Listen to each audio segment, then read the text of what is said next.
E o outro? Qual é o valor de 9.870 9.870 vezes 1,54? Beleza. Galera, essa questão é assim, muito importante. Sabe por quê? Porque você já tem um resultado precioso. Sabe qual que é o resultado precioso? Esse número grande que a Dani comentou com a gente. Beleza? Esse é o nosso resultado precioso. E qual que é a diferença entre os fatores desse produto e os fatores do produto de baixo? É porque um você tem a multiplicação por 10 e o outro você andou com a vírgula 2 casas para a esquerda, não é? Então, o que você vai fazer aqui para mim? Ó? Você vai escrever o resultado original, que é esse daqui, ó, 151.998. Aí eu quero que você preste muita atenção. O que aconteceu? Vamos analisar fator por fator. Você multiplicou esse cara aqui por 10, não é? Então, isso influencia no resultado. Então, você também multiplica o resultado por quanto? Por 10. Tranquilo. Agora, olha que interessante. Desse fator para esse, você dividiu por 100. Como que eu sei isso? Porque eu desloquei a casa duas para a esquerda. Então, todas as vezes que eu dividir por 100, eu desloco a vírgula 2 casas para a esquerda. Então, o que eu vou fazer com esse resultado? Deslocar a vírgula 2 casas para a esquerda. Pronto. Então, sem precisar efetuar o produto, claro, tendo o resultado, né, original, eu sei que o valor final é o quê? 15.199,8. Beleza? Então, tome cuidado. Tem hora que eu já vou te dar o resultado final e te pedir como que vai ser as relações entre os valores. Beleza? Obrigado, Dani. Obrigada, professor. Às vezes a gente vê um número grande desse jeito e até assusta, né, professor? E a nossa vontade é sempre de multiplicar, né? E tem hora que você vai já ter o resultado, então trabalhe com ele. Excelente. Um livro cita a apótema da base. O que é, professora? É uma dúvida de segundo ano. Sim, a apótema da base a gente pode associar também à apótema da pirâmide, da face lateral.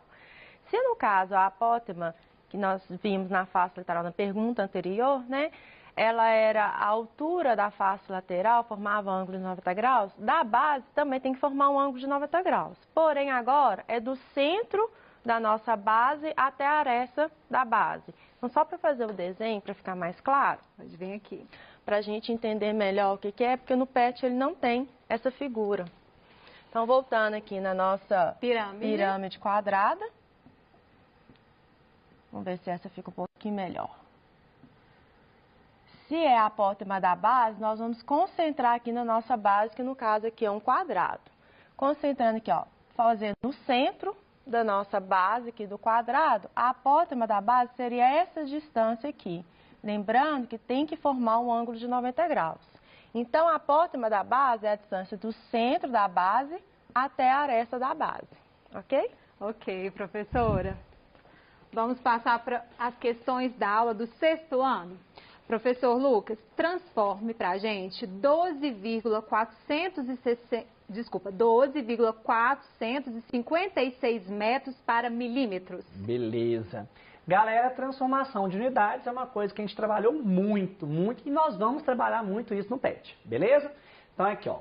Lembrando que a nossa tabela é necessária, né, pessoal? A gente saber os prefixos e as unidades centrais. Nesse caso, nós estamos trabalhando medidas de comprimento. Então, qual que é a tabela padrão? Então, nós temos aqui, ó, quilômetro, hectômetro, decâmetro, metro, decímetro, centímetro e milímetro. Eu quero transformar o número 12,456, Dani? Isso. 12,456 metros? Para milímetros. Beleza. Metros para milímetros.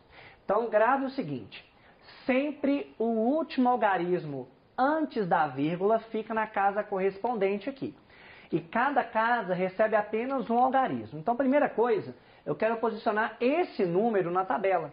Então, esse 2, que é o último algarismo antes da vírgula, fica na casa correspondente, que é do metro. Então, aqui, ó, vai ficar o 2 aqui, 1 vai ficar na casa do decâmetro, o 4 na casa do decímetro, o 5 na casa do centímetro e o 6 na casa do milímetro. E a vírgula vai estar aqui. Só que eu quero que saia de metro e vá para onde? Para milímetro. Então, essa vírgula, ela sai do metro e vai para onde? Para o milímetro. Sim? Então, como que eu transformei? Bastou deslocar o quê? A vírgula. Então, esse cara que está em metro é a mesma coisa do que 12.456 milímetros. Ô Lucas, eu posso pensar o seguinte, que de metro para milímetro basta multiplicar por 1000? Sim, sim. Mas eu, Lucas, gosto de montar a tabela até mesmo para eu ter uma orientação na hora de transformar. Obrigado, Dani. Obrigada a você, professor. Nossa próxima dúvida é uma questão da aula do segundo ano. Professora, o que é projeção ortogonal? Ótimo. Projeção ortogonal é quando a gente faz a representação daquela figura, seja o que for. Pode ser um ponto, pode ser a projeção ortogonal de uma reta, mas é sempre a representação daquela figura em um plano. Então, assim, de uma forma mais simples da gente entender, é como se fosse a sombra daquela figura no plano.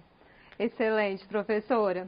Voltando aqui agora para o quarto ano. Professor, como calculamos a área em um quadriculado? Ah, sim. Galera, olha, eu vou te falar um negócio. Com quadriculado, eu vou fazer desenhos maravilhosos, maravilhosos.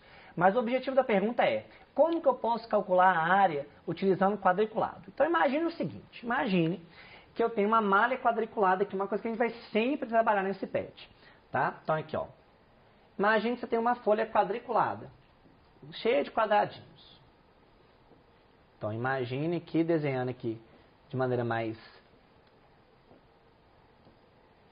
forçadinha, e eu quero calcular a área dessa partezinha aqui.